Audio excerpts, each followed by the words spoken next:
Cage से उड़ गया हमारा बर्ड।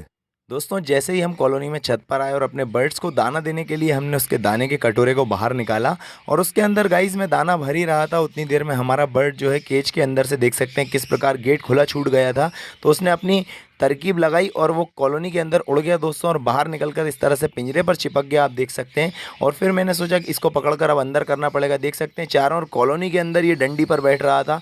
अब इसे वापस से इसके केज में डालना था दोस्तों हमें। तो फटाफट से हमने जाला जो है निकाल लिया इसको पकड़ने के लिए, और बहुत देर की मशक्क़त के बाद आप देख सकते हैं इस तरह से हमने इसको दीवार के पास जाकर पकड़ लिया दोस्तों।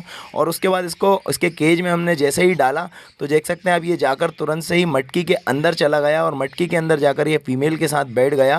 फीमेल ने इसके अंडे दे रखे हैं दोस्तों, इसी के साथ ये बैठा रहा। कुछ देर के बाद दोस्तों देख सकते हैं आप ये कितना सुंदर जोड़ा, और फिर बाहर भी आ गया। तो कैसा लगा आज का वीडियो कमेंट करके ज़रूर बताएं।